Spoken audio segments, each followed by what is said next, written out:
Hi guys, how are you all today morning? Good morning. Today is 19th August 2023. My name is TSV Raghavan and I live in Chennai, Tamil Nadu, India. This is my spiritual vlog on YouTube. Hardan, Hardan, Hardan, Haribol, TRSV, Nectar, NECTAR, Nectar. In this particular vlog, in all my previous videos, we have been discussing about the knowledge and information that we have gleaned through the study of spiritual books, scriptures, contemplation on the material universe, and meditation on the spiritual universe. This particular video in this vlog is no exception to that rule. In fact, it is a mere continuation of all that we have been doing in my previous videos. Kindly subscribe to my vlog and press the bell icon so that I may keep reminding you of all my previous as well as future videos. So let us continue with the topic for today's video. For the past few videos, we have been trying to analyze the term focus in the psyche of a human living entity. By now, we know that we are all originally spirit sparks who came in touch with the material world and became spirit souls, got entrapped in four layers of material body, namely the first layer, causal intelligence, second layer, astral mind, third layer, etheric senses, and fourth layer, gross body. Our ego played the part of a catalyst in cementing all these layers when they were used to envelop our spirit soul. Once this action from the material world was completed, we all became from spirit souls into living entities, and thus our endless chain of births and deaths began in this material world. We all are individual such living entities. Today we shall talk about one such living entity as a case history. We all know that though we are actually servants of God who have come here as living entities to work out an endless chain of births and deaths, we are not aware of this fact. Actually, the fact is that we are just servants of God trying to complete some assignment, material or spiritual, on His behalf for the satisfaction of the Supreme Personality of Godhead and to ultimately get liberated from this chain of repeated births and deaths and get delivered back to the Supreme Personality of Godhead. In this case, I told you that of the 100% living entities floating around in this society, at least 75% are not even aware of this fact.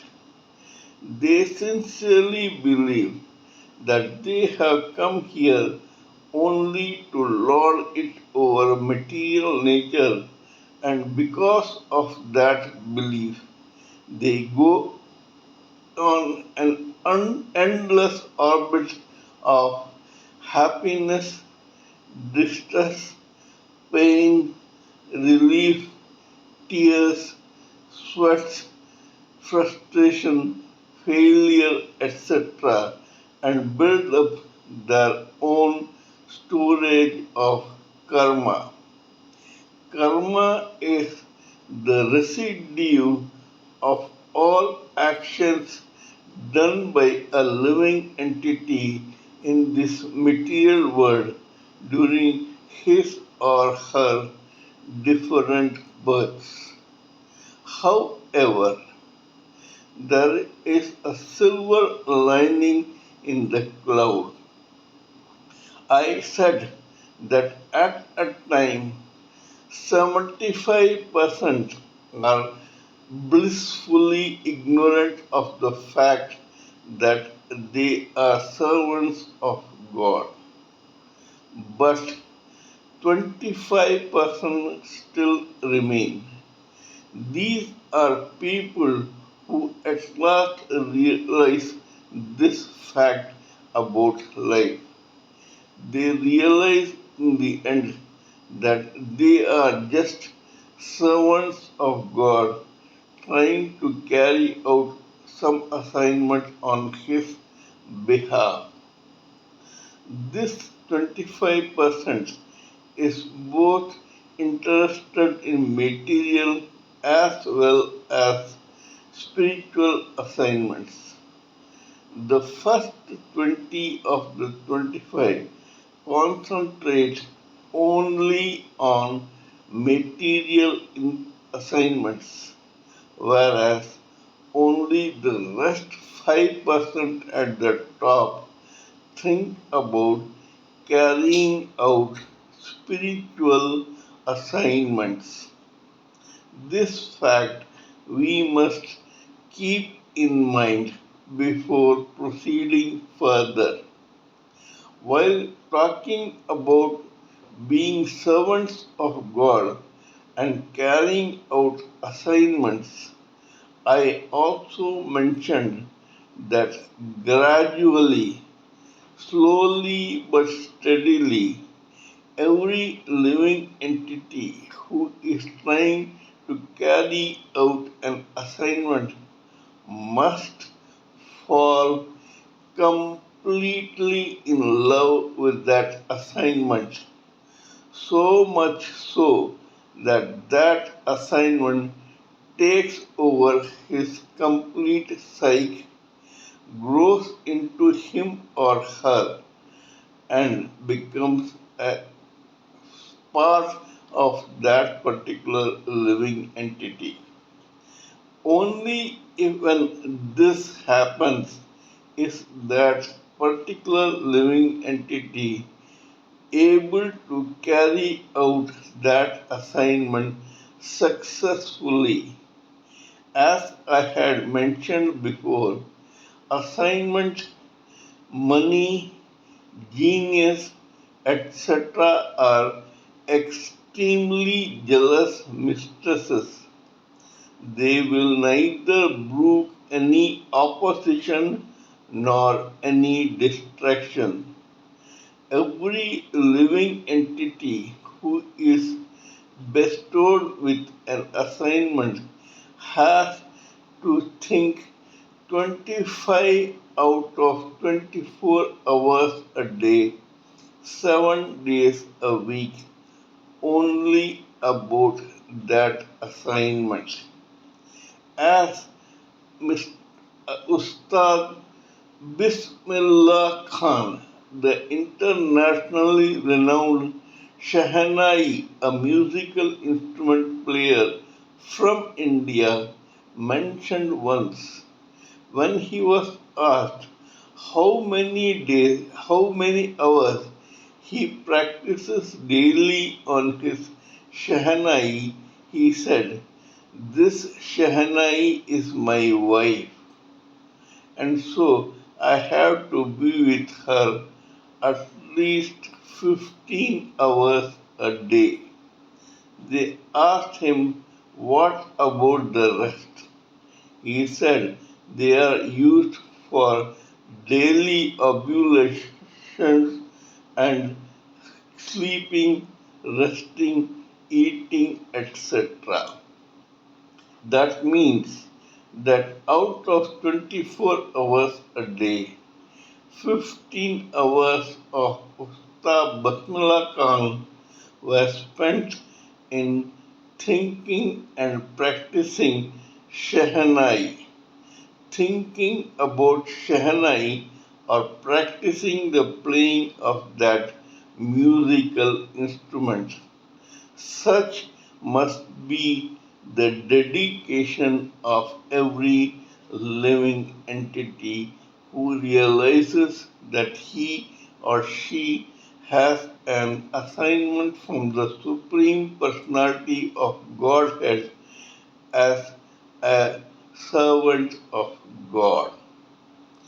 This living entity is the servant of God, and it is God's assignment, material or spiritual, that he or she is supposed to carry. This needs that term which we have been talking about in our other videos too. That term is known as focus. Focus means absolute concentration on the bull's eye or aim, just like Arjuna in Mahabharata, who focused only on the left eye of a bird on the tree so that he could shoot an arrow through it. That is the type of concentration that we all need to complete our goals in life. We have been discussing about several case histories authenticating this particular argument. Today we shall discuss about another such case history. So here it goes. In the month of January 1795, one boy was born in the capital city of Delhi in India, who rose to iconic status and became a legendary lyricist, poet, and intellectual. He was known later on as a poet called Mirza Ghalib. This person was an ace intellectual, poet, and lyricist. His collection of works of poems and ghazals, a form of poetry in Urdu, was translated by a gentleman called Akhtar, who was also entering this intellectual field in that era. This man, Akhtar, edited that collection of works of Mirza Ghalib. This Akhtar became an ancestor of one another very great lyricist and poet who made a name for himself in Bollywood, the film industry of Bombay, Maharashtra, India. He became a well-known lyricist in the Hindi film industry. His name was Jan Nisar Akhtar. One day in the month of January 1945, a son was born to him in the township of Gwalior in the state of Madhya Pradesh in India. This boy was christened Javed. As the surname was Akhtar, so the name of this boy became Javed Janisar Akhtar. Janisar was the father.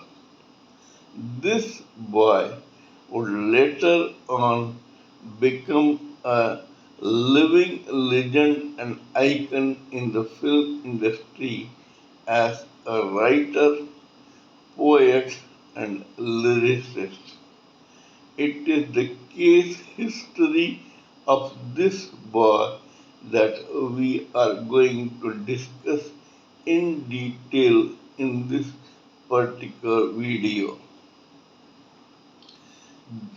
Javed Akhtar must have been one of those in the 20% bracket of living entities who had at last realized in their previous birth as their status as a servant of God carrying out material assignments.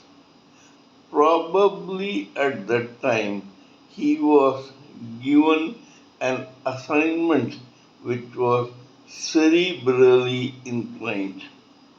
And that is the reason that though it took several lifetimes for that assignment to grow into it, his karma in those previous births paid off in such a way that because of that he was born in an illustrious family where the father was already a successful lyricist and poet, and an ancestor was one who edited the collected works of none other than the legendary Mirza Ghalib. Not only that, both Mirza Ghalib and Javed Akhtar were born in the month of January. Probably, astrologically speaking, that spoke volumes about their intellectual prowess and talent. Javed Akhtar was brilliant from the start. He did his schooling and graduation in Gwalior and other towns, and then as a young man landed in Bombay in the same tinsel town where his father was already famous as a lyricist. Thanks to his father's help, he could put a toehold into the industry and he survived with his father's financial help for a time being. But later on, this boy or this young man decided to branch out on his own.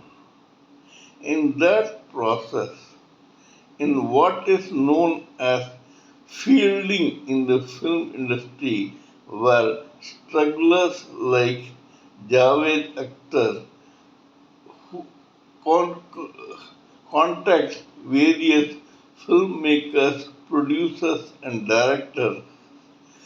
Javed Akhtar at last met one of the legendary and iconic film directors called Kamal Amrohi. Kamal Amrohi was married to another legendary film actress called Meena Kumari. These people had a studio for making films in a place called Mahakali Caves in the suburbs of Bombay. Kamal Amrohi offered one small room for Javed Akhtar to stay so that he could struggle in this film industry and succeed. Javed Akhtar landed up in that room and found that it was actually a storeroom for the studio. Javed Akhtar spent his days and nights in that room. One day, when he had some time, he tried to rummage through that belongings or what was stored in that storeroom. To his surprise, he found that one of the items in that storeroom was several pieces of awards that Meena Kumari, the actress and wife of Kamal Amrohi, had won during her artistic actress achievements in the film industry. Javed Akhtar was appalled. This lady had won several awards, but these pieces which represented those awards ultimately ended up in a storeroom of Kamalistan, the studio of her own husband Kamal Amrohi. Anyway, Javed continued to struggle to become a writer in the film industry. At that time, he made friends with another person who was struggling to be launched as an actor. This very handsome young man was known as Salim. Salim and Javed became very good friends. They were also pally with a person who was a superstar and a phenomenon in that era. He was one of the actors who was giving several successful mega hit blockbusters of movies. His name was none other than Rajesh Khanna. Rajesh Khanna at that time was doing a guest appearance in one of the blockbusters called Andaz. This blockbuster Andaz was being produced by one person called G.P. Sippy, and his own son Ramesh Sippy was the director of that movie. Because Rajesh Khanna was enjoying so much clout in the film industry, he arranged for this duo called Salim and Javed to be employed in that film's unit as writers.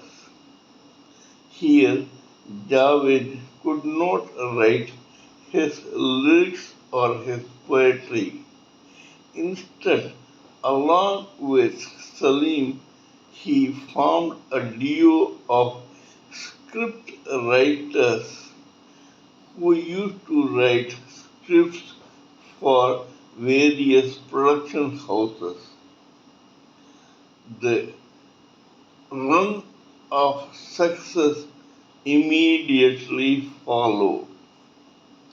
Andaz, whose script was written by this duo, became a raging hit. Similarly, another film, Sita or Geeta, directed by the same Ramesh Sippy, was also written by Salim Javed. It also became a blockbuster. Such was the charisma and talent of this writer duo called Salim Javed that they gave a string of hits and super hits, namely Sachcha Jhoota, Roti, then Trishul, Dawn, Chacha Bhatija, Dharamveer, and the like. They became extremely successful as a script writing duo who were giving only blockbuster scripts.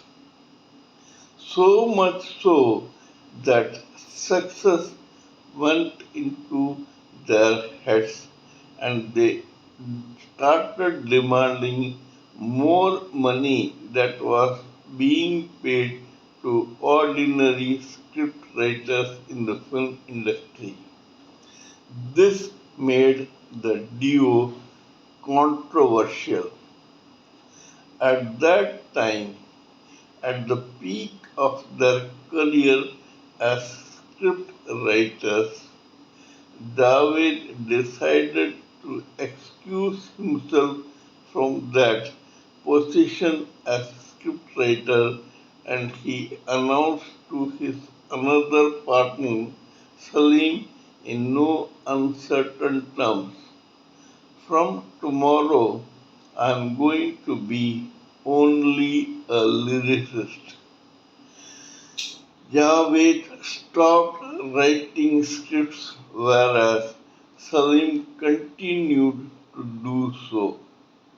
After all, Salim had begun his career with dreams of making it big as an actor and not as a writer.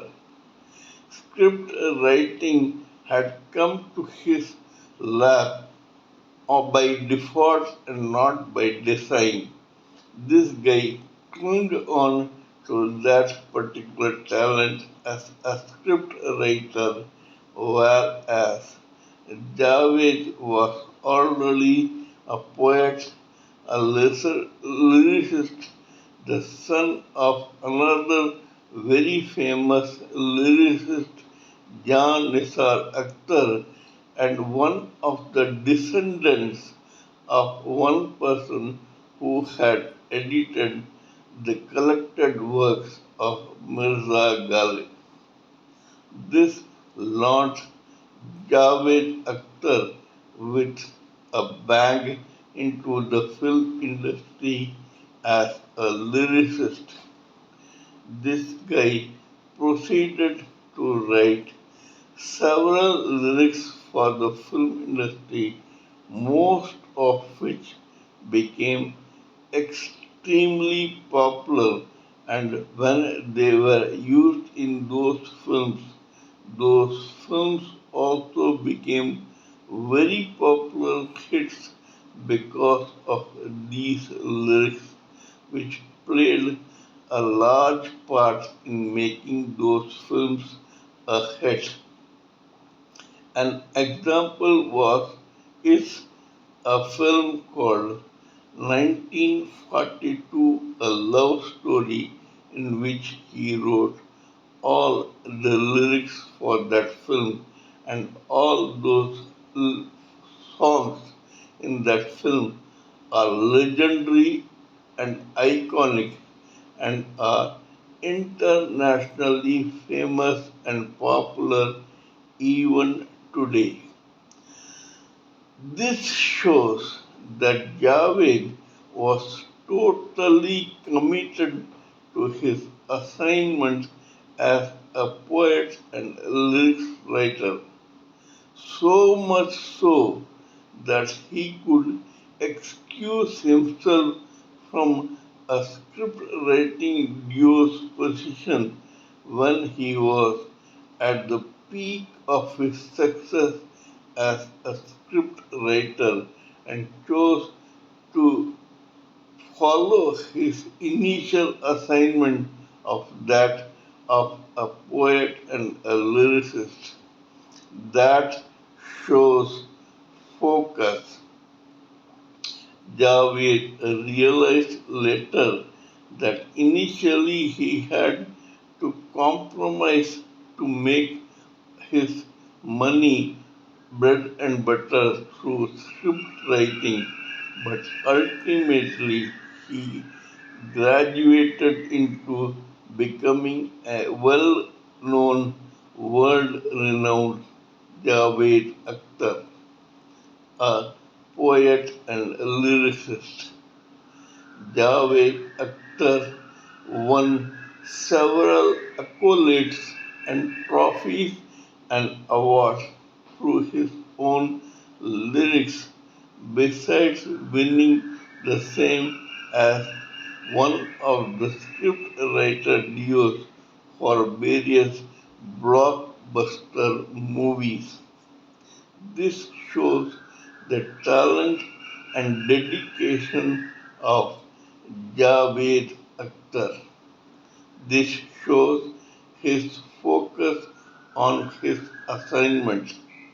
Knowingly or unknowingly, he realized that he could not betray his first love or assignment, that was being a lyricist, and that is precisely the reason why the jealous mistress, which was his assignment, took pity on him and bestowed her own mercy on Javed Akhtar to such an extent that today he is a living legend known for his script writing as well as his lyrics and poetry.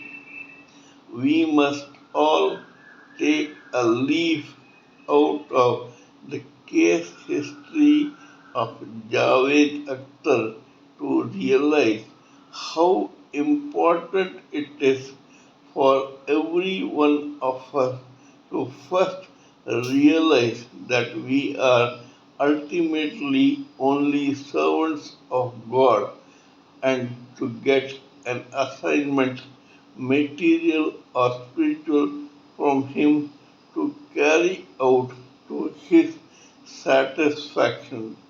In that process, we must take that assignment as a representative of God Himself and fall completely in love with that. assignment.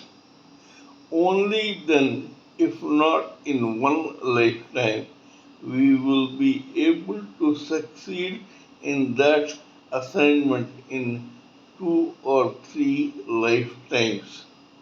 Yes, it is a fact that even if we fail to complete it to the satisfaction of the Supreme Personality of Godhead in the first lifetime, whatever work in progress we leave in that lifetime comes in handy when we choose our, our prarabdha karma to work out in another lifetime.